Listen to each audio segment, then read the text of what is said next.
Hey everybody. I hope you're having an amazing Thursday. I know it's kind of late in the East Coast. What's up, East Coasters? But I wanted to still go live and talk about something that has come up a lot with my clients and the sales teams that I manage. And it's about rhetorical questions, because there is a really popular sales theory or thought out there that the more times that you get someone to say yes, that then they say yes at the end. So I think that this used to work, but just like any, marketing or sales strategy, as a market becomes more used to it, the less it works. So I imagine that maybe, a couple years ago, who knows when, a couple decades ago, maybe, when somebody asked, like, makes sense. Do you agree? Does that sound good? Does this seem like this would work or whatever? And they said yes. It was like, yeah, yeah. The person realized that they were agreeing the whole time, the prospect. And maybe that worked really well. But now it's like an automatic yes. Like I'm not even listening to you, yes. So it's kind of like when, a mom maybe is talking to a kid and he's just like, yeah, yeah, yeah. You ask someone makes sense during the call and they say yes, and you keep going because you think, oh, it made sense to them. They aren't going to tell you if it didn't. Who says not really, didn't make sense? They don't. You have to kind of look at their expression or hear the hesitation in their voice, or if they just said it like really automatically with a glazed look on their face, digging a little deeper. Or you could ask a question that is not rhetorical, like makes sense. Or, I think that the one of the good examples that I heard was about selling water, somebody who sells some kind of like water filtration or something. And they're like, hey, do you drink water? And the person says yes. And it's like annoying, right? Because it feels manipulative. So that's another example, but it's not as rhetorical, I guess. It's like, makes sense, sound good. These questions where the person's not thinking about what you said right before you asked that, because your prospect is definitely only half listening. At the beginning of the conversation, they're listening way more, but as the minutes tick by, they're listening much less and they're definitely not absorbing as much. So, asking a question that is more based on like where they had to think about what you just said. So, for example, is this something you could see yourself doing? Like they really have to that's not an automatic yes. Or how are you feeling about this so far? Or have you heard that before? What has your experience been?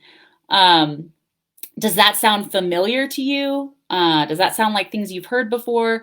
All of those things make them have to consider what you said in order to have a real answer. And as a result, they will remember what you said a lot more. And what's even better about it is that you're able to uncover how they actually feel, because it's not just a rhetorical yes. They're going to tell you, like, it feels okay. I don't know. It feels a little uncomfortable. Or, my personal favorite, which everybody should ask before the end of any call, is there any reason you feel this would not work for you right now? So you can uncover those objections, because the rhetorical questions are not uncovering the objections.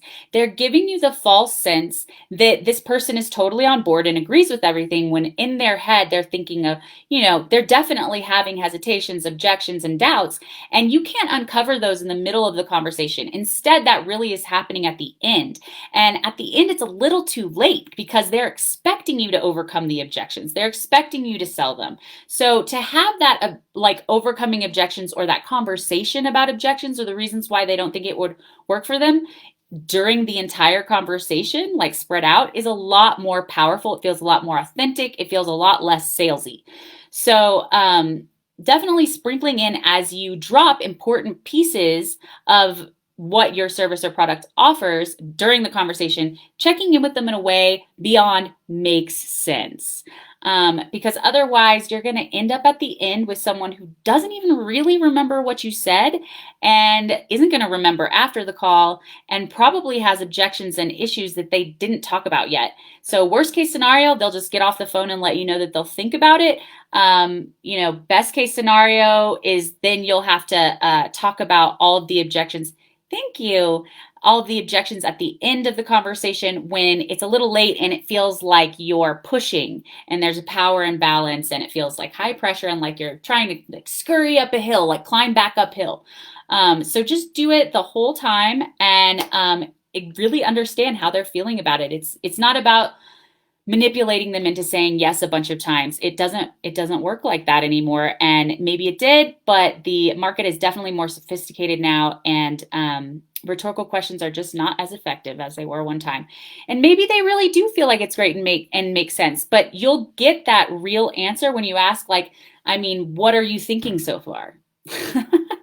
Or how do you feel about that? You'll get that answer. I feel really good. This seems awesome. I'm thinking that this is great. Like, I'm thinking this sounds better than anything I've ever heard. Like, they're not going to say that automatically like a rhetorical question. So, anyway, I hope this was helpful, everybody, and that you're all selling tons and having a great Thursday and you have something good planned for the weekend. And I will talk to you later.